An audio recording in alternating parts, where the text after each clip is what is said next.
Bom, boa noite, pessoal. Espero que todo mundo esteja me ouvindo bem.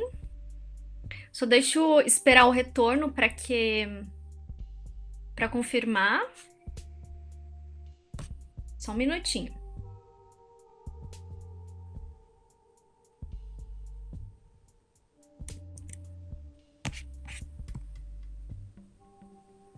Ótimo.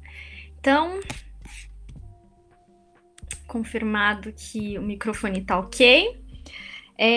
Bom, primeiramente, antes de começar a apresentação, eu gostaria de agradecer o interesse e a presença de vocês aqui nesse horário, para a gente conversar um pouco sobre a nutrigenética em doenças crônicas não transmissíveis. Para quem não me conhece, meu nome é Leila Hashimoto, eu sou nutricionista e doutora em ciências. A linha de pesquisa do meu doutorado foi em microbiota intestinal em humanos e o papel de minerais na sua modulação, principalmente. E atualmente eu faço parte do grupo de inteligência genética do Centro de Genomas como nutrigeneticista. Então, no dia de hoje, nós vamos conversar um pouco mais sobre os aspectos da nutrigenética na prevenção de doenças crônicas não transmissíveis. Bom, então, para a gente começar conceituando, a nutrigenética é uma ciência que estuda a influência da variabilidade genética entre os indivíduos na resposta aos nutrientes e também nas diferenças no estado de saúde e no risco de doenças. Então, a nutrigenética serve como uma ferramenta facilitadora na prevenção de doenças crônicas por uma abordagem mais individualizada na conduta dietética. Então, para a gente conceituar a palavra polimorfismo, é a junção de palavras poli, que significa muitas, e morfismo, formas. Então, são muitas formas de um mesmo gene. E o polimorfismo, ele é definido como uma variação na sequência do DNA que ocorre a troca de uma base nitrogenada que ocorre em, no mínimo, 1% da população. Se essa frequência for inferior a 1%, a variação é considerada uma mutação. Essa troca de bases, ela pode ou não representar uma alteração no fenótipo do indivíduo, ou seja, ela pode ou não ser funcional, pode ou não alterar um aminoácido naquela posição. As tecnologias mais modernas, né, de sequenciamento de nova geração, também conhecidas como NGS, permitiram aplicar a nutrigenética em uma ampla gama de situações. Então, por exemplo, é possível aplicar nutrigenética para a identificação de variações individuais que resultam em diferentes respostas a um mesmo nutriente. Ops. Será que aconteceu alguma coisa? Só um minuto.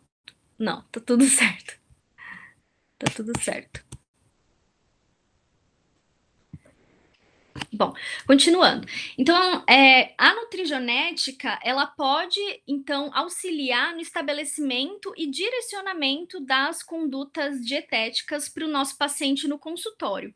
E até mesmo, em um futuro, possa até introduzir o conhecimento da nutrigenética em um âmbito de recomendações nutricionais baseadas no genótipo do indivíduo. Além disso, ela também pode permitir um entendimento mais profundo do papel dos genes na patogênese das doenças, identificando assim o número, a frequência e o tamanho dos efeitos das variantes genéticas, sejam elas raras ou comuns na população, que são associados a doenças. Isso possibilita, em última instância, o retardo e a prevenção das doenças crônicas não transmissíveis. Então, o termo nutrição de precisão, ele surgiu para traduzir as descobertas na diversidade do metabolismo de nutrientes entre indivíduos com um fenótipo nutricional e uma aplicação clínica mais individualizada.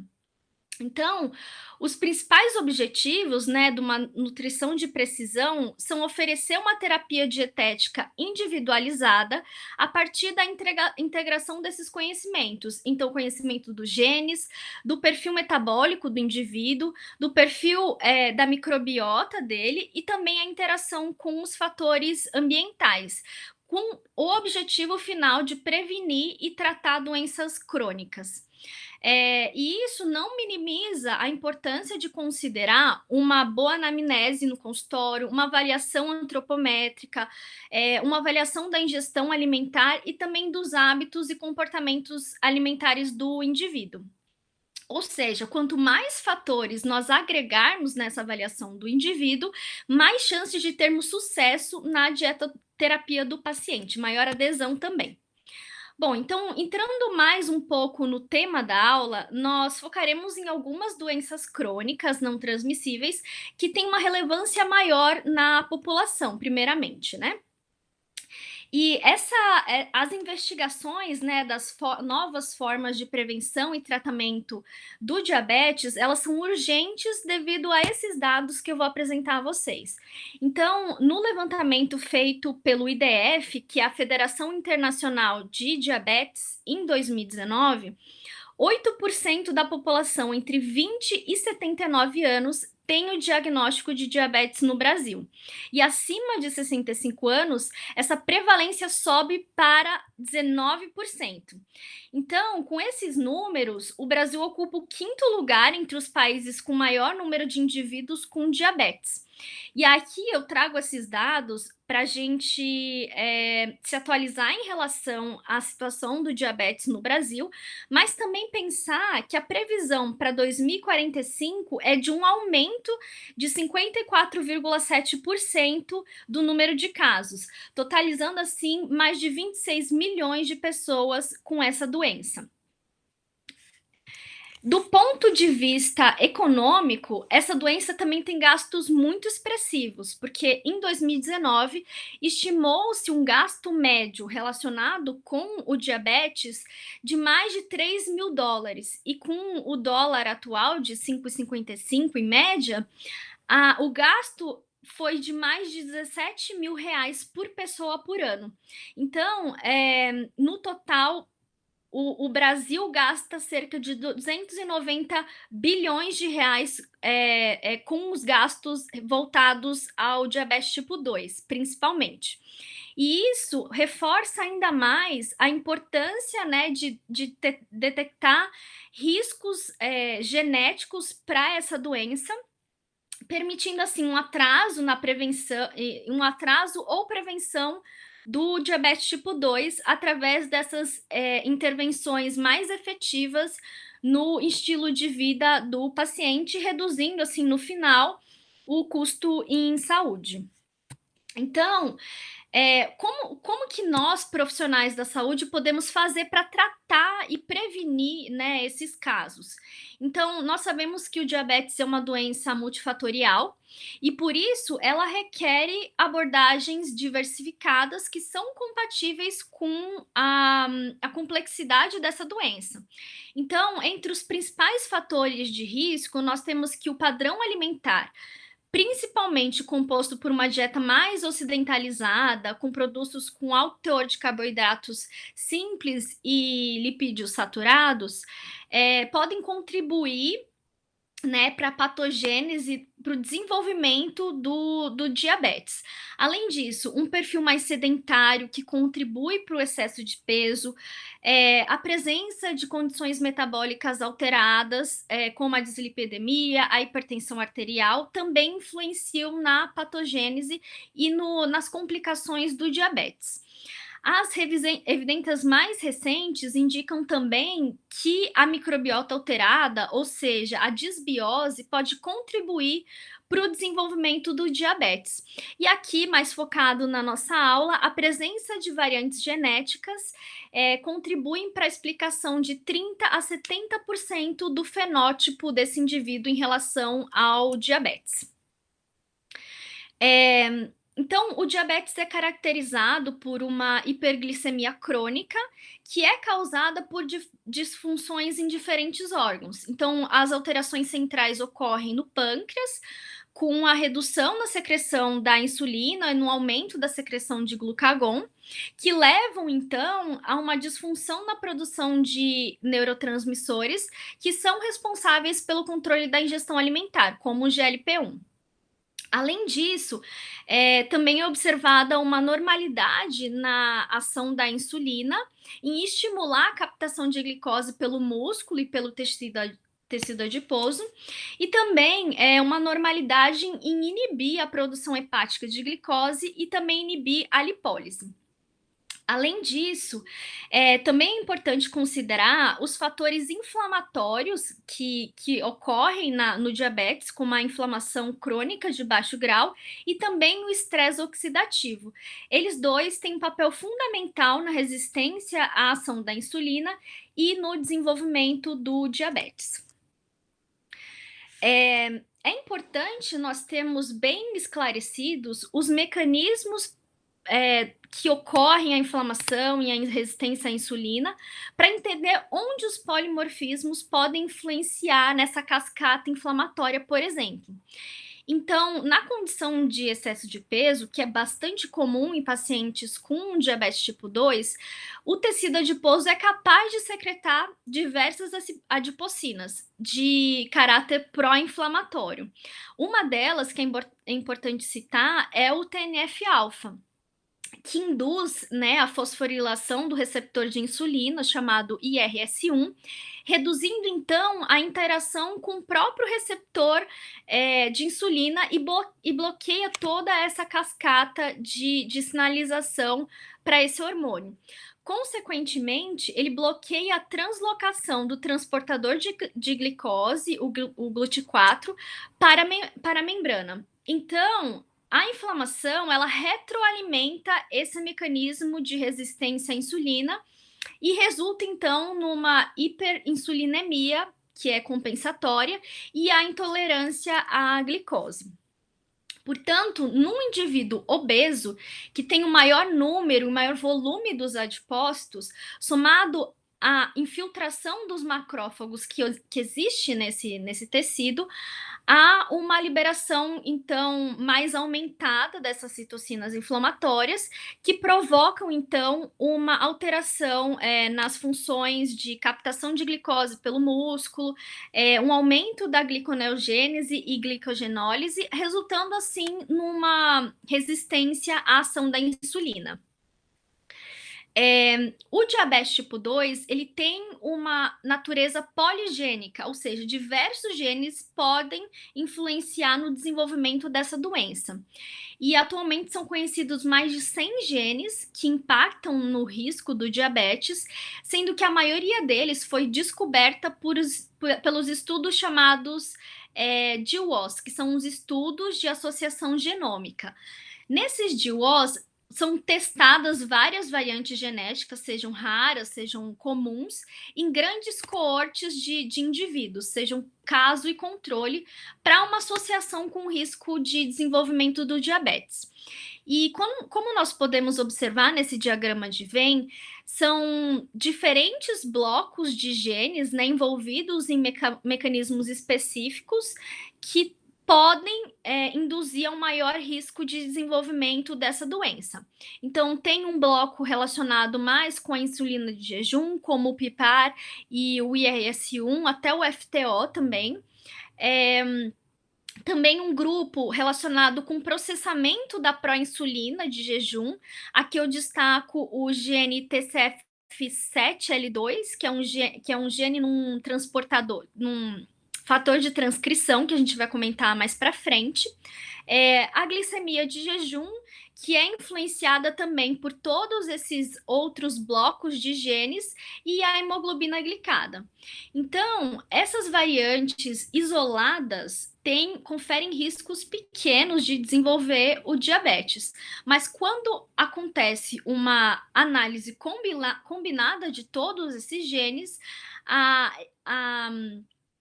A interpretação é de que 10 a 20% desse risco seja de origem familiar da doença. E aqui eu destaco que, ainda assim, essa porcentagem é muito pequena frente aos outros fatores que podem ser explicativos para a gênese do diabetes. Esse estudo é bem interessante porque ele traz consórcios de estudos chamados de que é a genética do diabetes, e também Type 2 Genes, que são estudos que consideraram, né, casos de diabetes e controles, principalmente com a população europeia. Então, aqui eles consideraram essa ampla gama de etnias e também de indivíduos, a fim de aumentar o tamanho da amostra e também o poder estatístico e a variabilidade dos indivíduos estudados. Então, isso enriquece mais o estudo.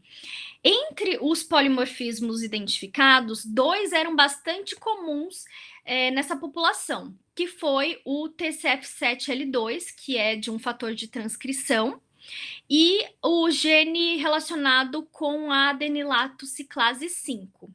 Outros genes tiveram uma relevância menor, que foram mais raros nessa população. Com isso, eles fizeram a imputação de dados do projeto 1000 Genomas, com mais de 110 mil indivíduos de estudos já pré-existentes nesse projeto de 1000 genomas, e todos com a origem europeia.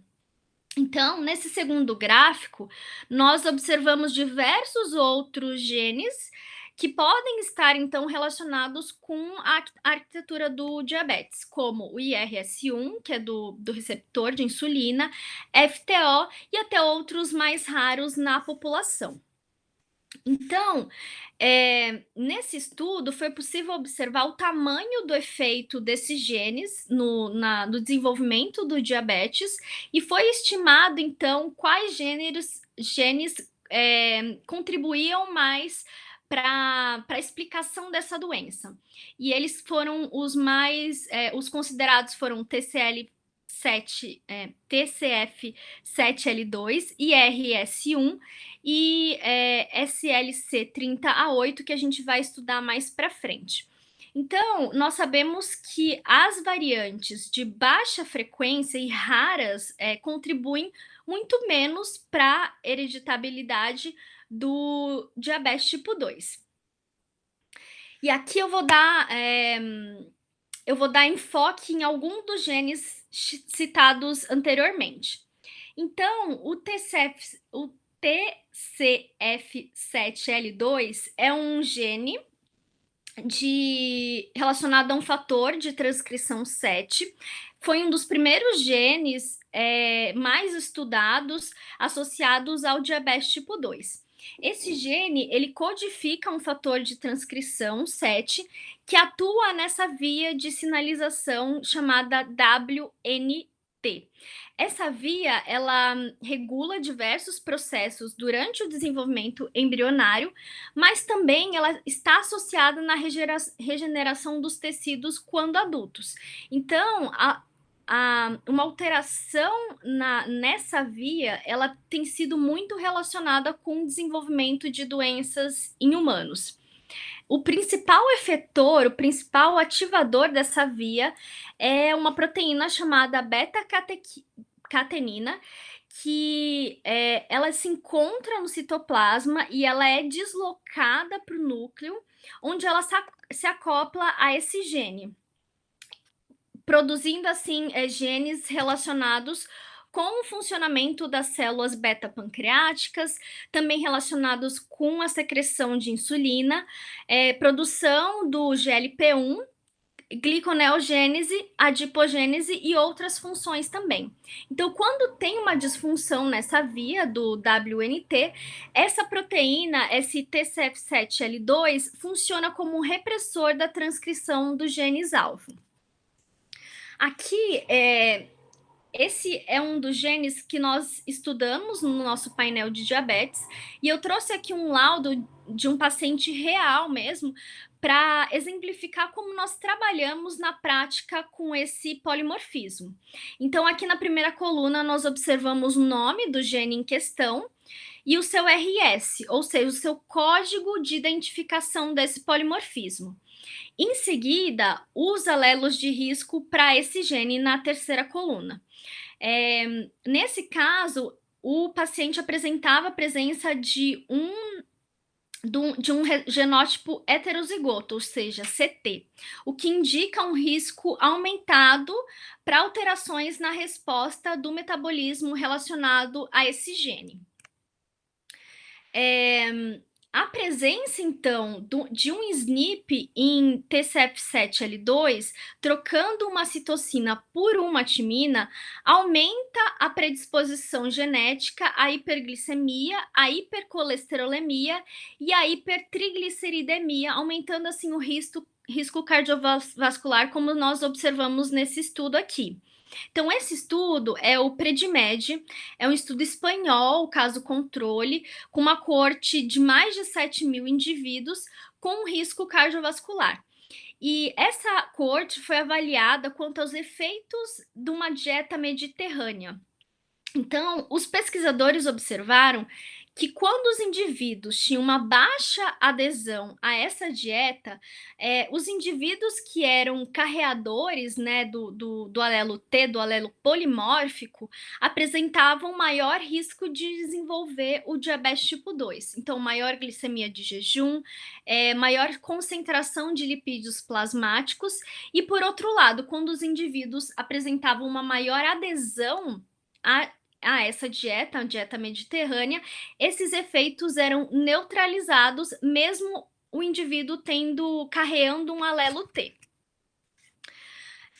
Um outro gene que é importante a gente considerar no contexto do diabetes é no gene SLC30A8. Esse gene faz parte de uma família de transportadores de zinco, que é responsável pelo transporte de zinco do meio intracelular para o meio extracelular, ou então para fora de vesículas que estão dentro da própria célula.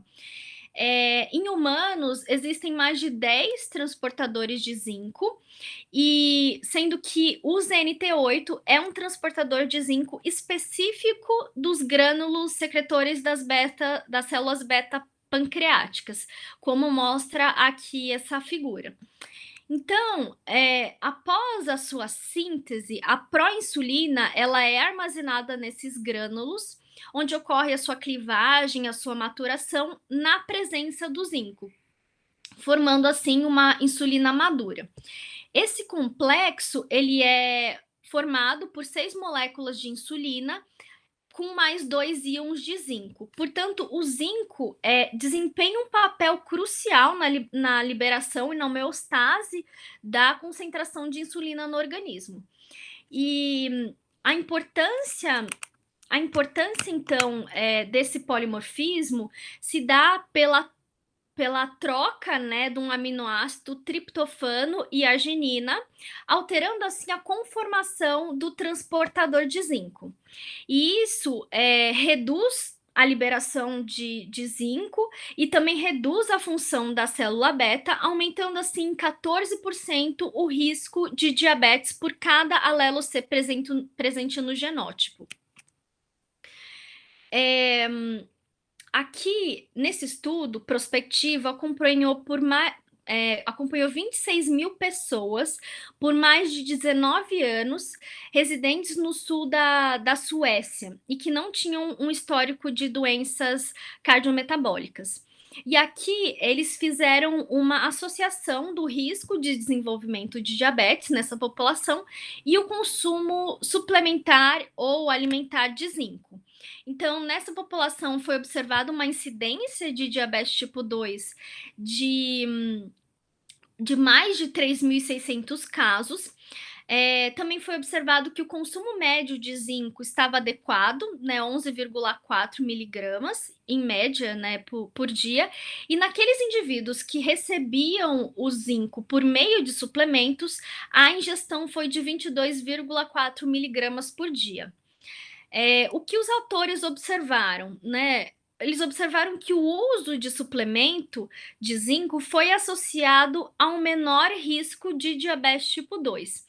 E esse dado foi utilizado para a separação dos participantes em usuários e não usuários de suplementos de zinco, e também foram divididos quanto aos seus genótipos para esse gene, então, ou CC, CT ou TT. Então, foi observado que o menor risco de desenvolver o diabetes ocorreu naqueles indivíduos que tinham um genótipo TT, ou seja, um genótipo sem alelo de risco, e naqueles também que eram usuários do suplemento de zinco, em comparação àqueles que eram do genótipo CC e que não consumiam o suplemento de zinco. Então, o genótipo CC desse gene, do SLC30A8, comparado com os outros genótipos, foi associado com maior risco de diabetes tipo 2.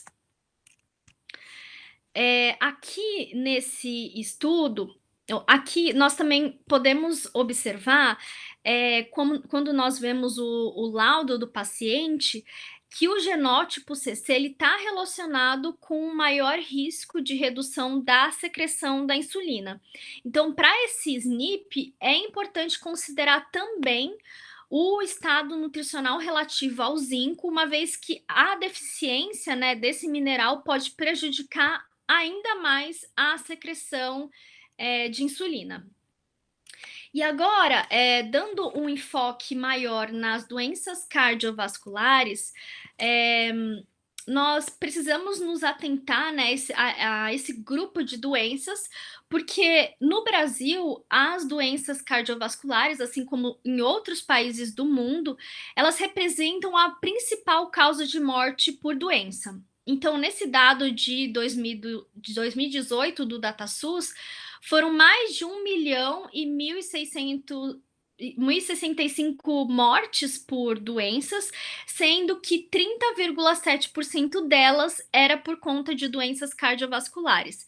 Então, essas estatísticas, né, de 2018 mostram que as doenças cardiovasculares causaram 1,6 vezes mais morte que todos os tipos de cânceres juntos, mais que o dobro de mortes por doenças respiratórias e também por causas externas, como acidentes e violência, e 6,5 vezes mais mortes do que doenças infecciosas e parasitárias. Então, a Sociedade Brasileira de Cardiologia criou, né, essa ferramenta chamada de cardiômetro, que é um indicador do número de mortes por doenças cardiovasculares no Brasil.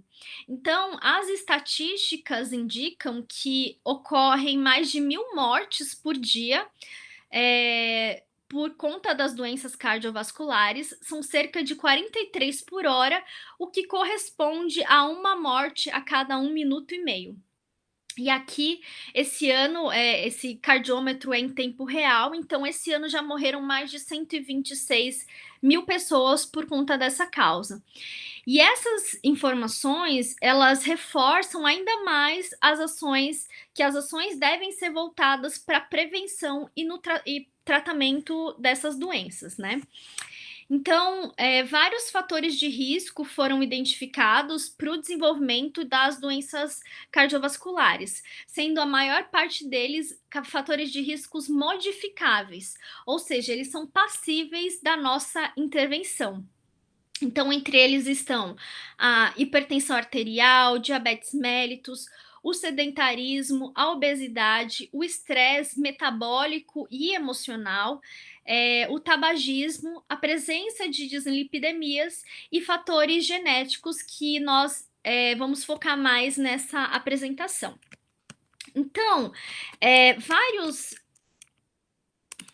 vários genes de proteínas envolvidas com o sistema renina-angiotensina-aldosterona, eles têm sido implicados na patogênese das doenças cardiovasculares. Esse sistema ele é um eixo endócrino que envolve a produção de substâncias em diferentes órgãos. Então, eles têm o objetivo de manter a estabilidade hemodinâmica, o controle da pressão arterial e controlar também a homeostase cardiovascular. Então, a renina ela é uma protease que é produzida nas células renais, mais especificamente nas células justaglomerulares, e essa proteína ela participa da hidrólise de angiotensinogênio, que é produzido no fígado, em angiotensina 1. Essa angiotensina ela é convertida pela enzima conversora de angiotensina, a ECA, em angiotensina 2, que tem os efeitos de vasoconstrição e de aumento da pressão arterial. Então, esse sistema também tem um outro sistema de balanço, né, que é coordenado pela enzima conversora de angiotensina 2, então a ECA2, que faz essa conversão de angiotensina 2 em Ang 1 a 7, promovendo assim um balanço, né, um controle desse sistema pela vasodilatação e pela hipotensão.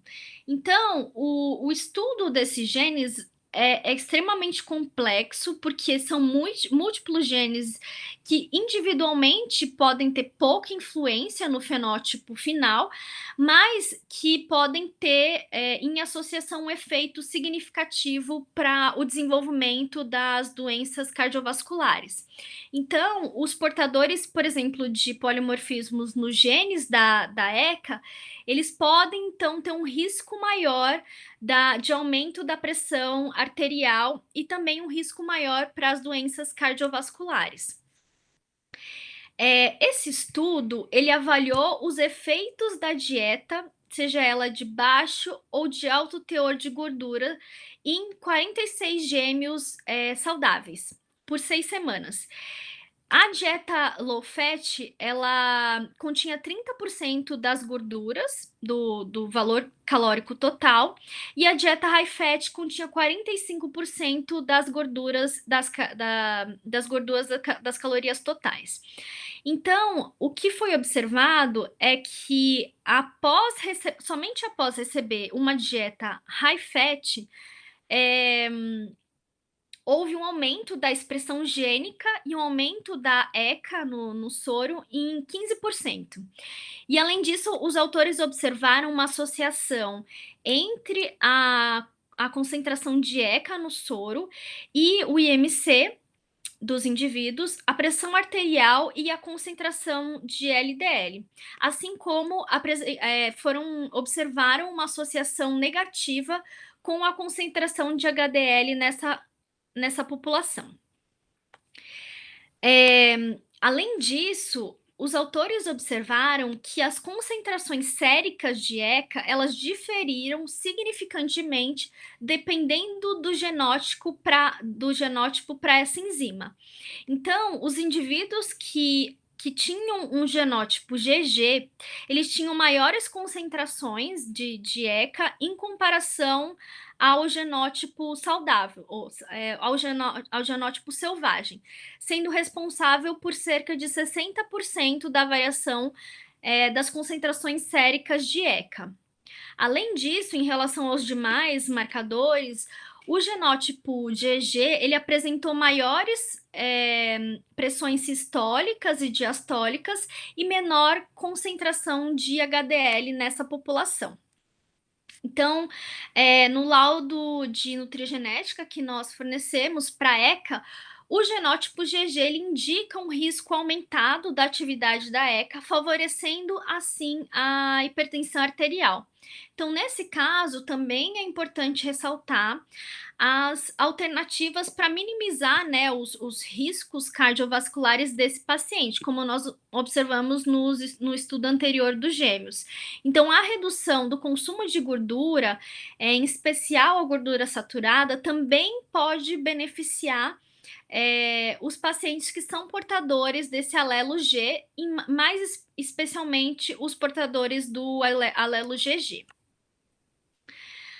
Outro gene que é amplamente estudado no contexto das doenças cardiovasculares é a ApoE.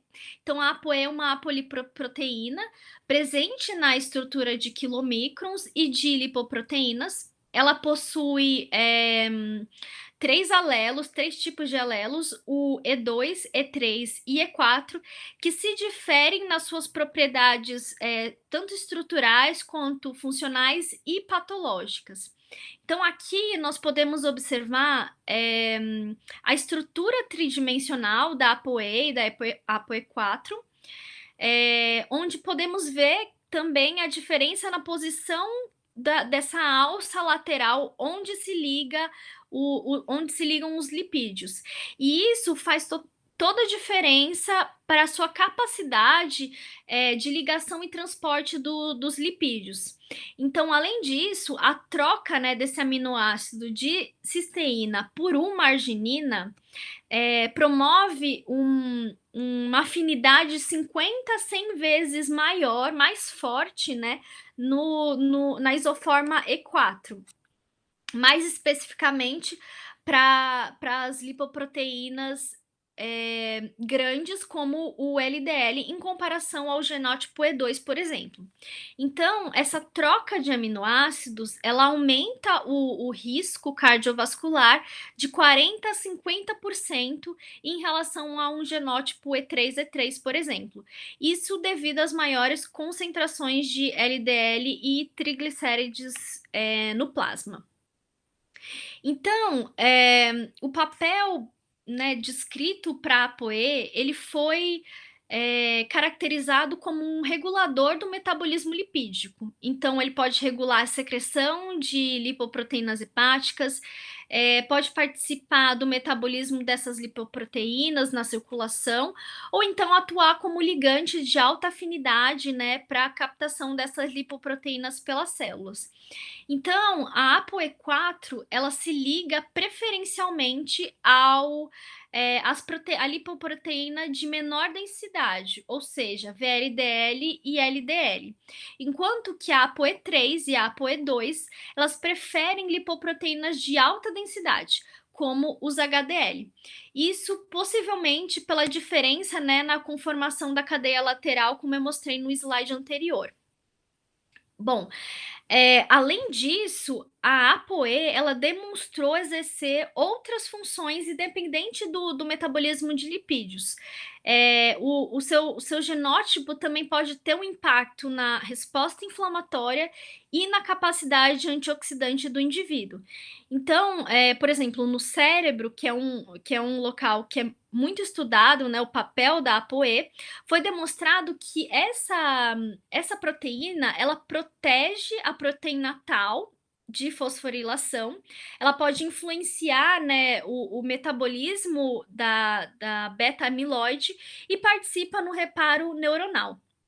Então, por isso que um alelo de risco E4, ele tem sido relacionado com o maior risco de desenvolver Alzheimer, por exemplo.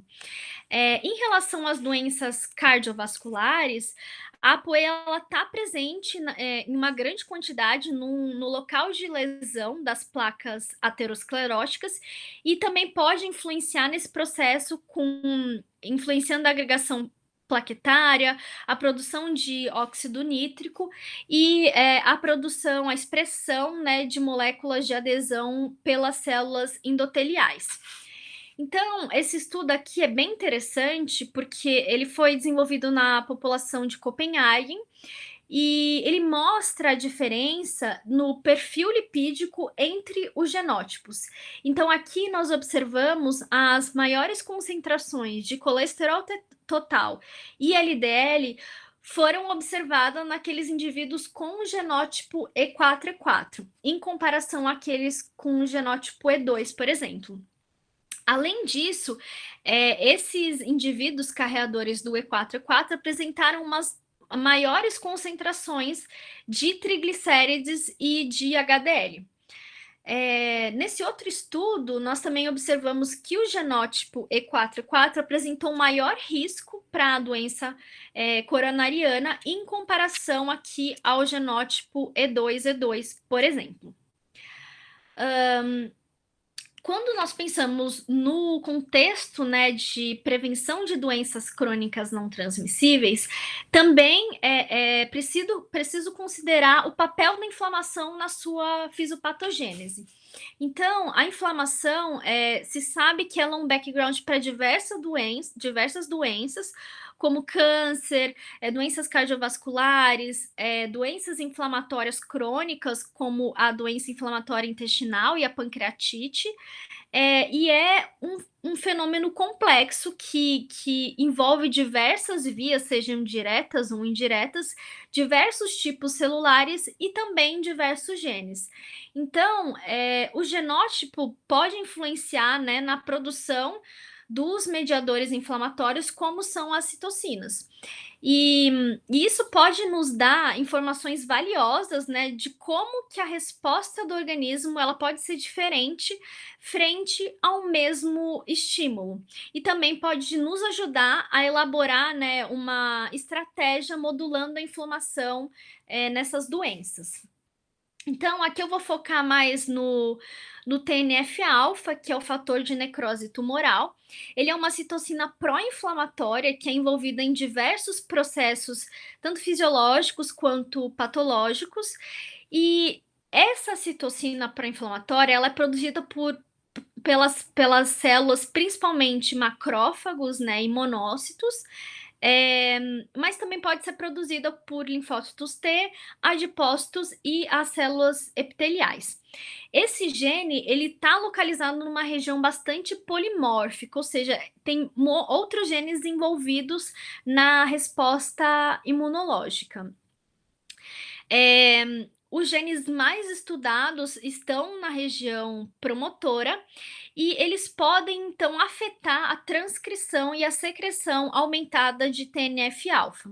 Por isso, tem se verificado muitos estudos associando polimorfismos no TNF-alfa em situações de sepse, doenças autoimunes, doenças cardiovasculares, doença inflamatória intestinal e câncer. Nesse estudo aqui, realizado numa população adulta de São Paulo, nós observamos que os indivíduos portadores do alelo de risco A, eles apresentaram maiores concentrações de citocinas inflamatórias em comparação àqueles com um genótipo selvagem. Um outro polimorfismo de TNF-alfa também apresentou, né, menores concentrações de ácido palmitoleico e também ácidos graxos monoinsaturados. Existem diversos genes envolvidos, né, com a inflamação e com o estresse oxidativo, principalmente no contexto das doenças crônicas não transmissíveis, como o IL-6, o IL-1 beta, o NRF2, que é um fator de transcrição também muito importante nessa via, o IL-10 e também genes envolvidos com estresse oxidativo, como é a GPX1, a superóxido dismutase e a catalase. Aqui eu vou focar mais na discussão da GPX1. Ela é uma enzima antioxidante que é localizada no citossol das células e juntamente com a SOD e a catalase, ela atua nas linhas de frente de defesa dos radicais livres. Então, a GPX catalisa a conversão do peróxido de hidrogênio e peróxidos orgânicos em água e glutationa de sulfeto. E o SNP nessa proteína, ele pode levar a uma alteração, né, do aminoácido prolina em leucina na posição 198.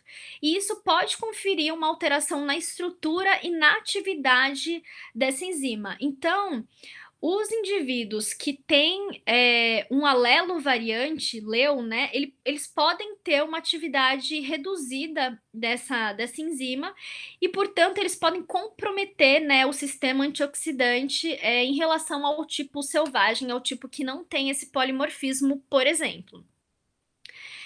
Esse estudo é bem interessante porque ele foi um estudo randomizado com 37 mulheres obesas mórbidas, residentes aqui de São Paulo, e avaliou a ingestão, então, os efeitos da ingestão de uma noz de castanha do Brasil por dia durante 8 semanas, sendo que cada noz ela continha 290 microgramas de selênio. E o conteúdo de selênio nesse contexto é importante porque o selênio ele faz parte, né? Ele é um mineral antioxidante e ele faz parte do sítio ativo da enzima GPX. Então, o que esse estudo observou?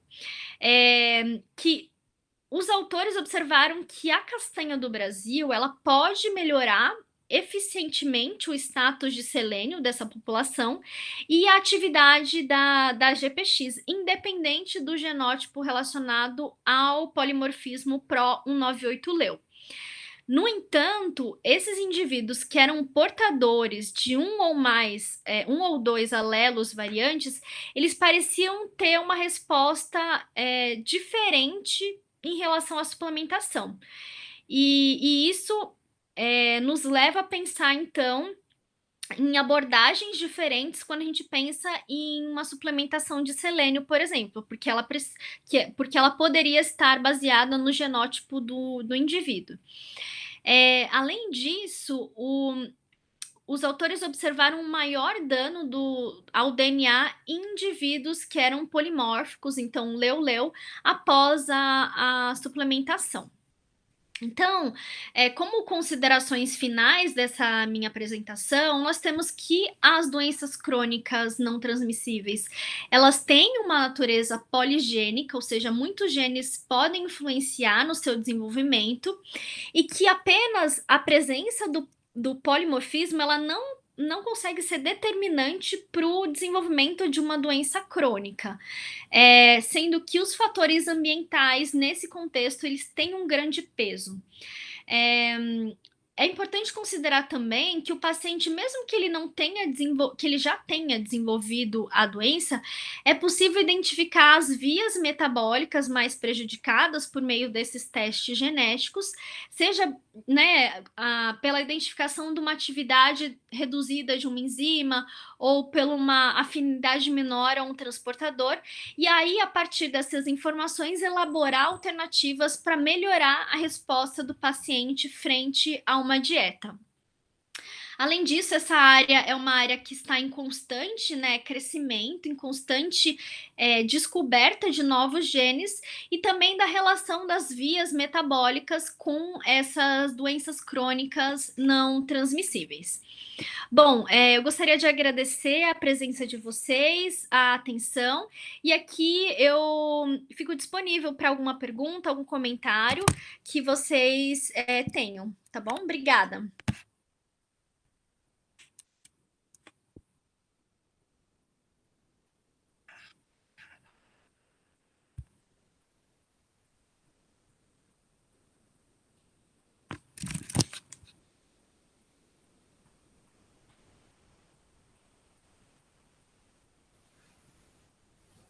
Oi, Leila. Oi, Tati. Boa noite, pessoal. Boa noite, Leila. Parabéns pela apresentação. Foi muito boa, doutora Eni, tudo bem? Foi muito boa a apresentação. Acho que ela tá com áudio fechado, a gente não te escuta. O seu áudio tá fechado. Oi, agora. O dela. Carol, se puder ajudar, o áudio dela tá fechado. Agora acho que vai. Tá baixo ainda. Tô um pouco descabelada. Não te escuto.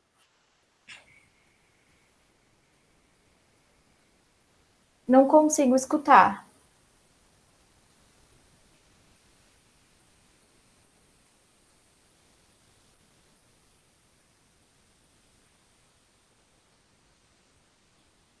Não, ainda não.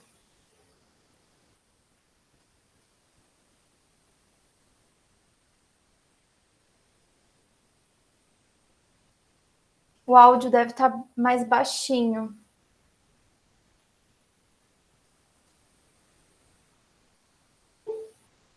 É, eu vi. Eu vi que o sinal tá aberto, mas eu acho que o volume deve estar mais baixo, pode ser. Bom, não consigo, a gente não consegue escutar.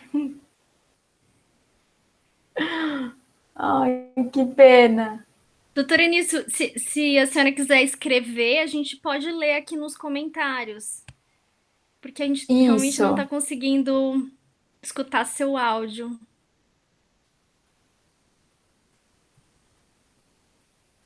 Não, tá mudo ainda. Tá mudo pra gente. Bom, mas eu queria fazer só um comentário, Leila, que eu fiquei bem assustada, até na hora que quando a gente discutiu um pouquinho, eu fiquei bem assustada com esses números aqui de gastos, né, com tratamento de diabetes. E aí, quando você fez a conversão para real, que eu vi mais de 290 bilhões, né, no tratamento desses pacientes, é muito dinheiro, é muito investimento. E você acredita que se, por exemplo, se nós tivéssemos a oportunidade de trabalhar com esses exames dentro da saúde pública, pensando em trabalhar, claro, dentro do contexto poligênico, e pensando também em modificação de comportamento, enfim, você acredita que esses números de investimento público na saúde poderiam diminuir com a avaliação dos polimorfismos? Eu acredito que sim, porque a avaliação dos polimorfismos, elas promovem um entendimento maior, né, de qual o risco daquela população. Isso também é capaz de motivar o indivíduo também a realizar alterações, nos seus hábitos alimentares. Pode ser uma motivação a mais para que eles tenham para começar uma dieta, para procurar um profissional da saúde que possa cuidar da saúde dele, a fim de realmente prevenir esse risco. E aí, consequentemente, é lógico que a longo prazo isso possa acontecer de redução, né, do número de casos e redução, então, dos gastos, né, dos indivíduos e do país, do sistema público de saúde como um todo, voltado para essas doenças. Isso não só no diabetes, por exemplo, mas também em outras doenças crônicas, como a gente conversou aqui.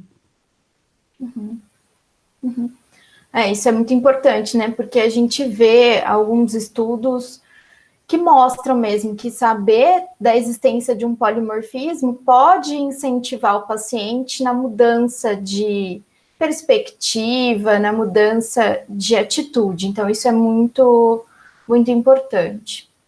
Ótimo. Eu acho que ela. Muito assustador, Carol, os dados, né? Muito. Eu acho que a doutora Enira, ela queria dizer que ela gostou da palestra e de repente ficou sem o áudio. Mas foi isso que ela quis dizer, então. Que bom que ela deixou o recado dela. Obrigada. Bom, se alguém tiver alguma pergunta, manda um joinha aí, manda um ok. Pode ser por escrito também. Pode ser por escrito.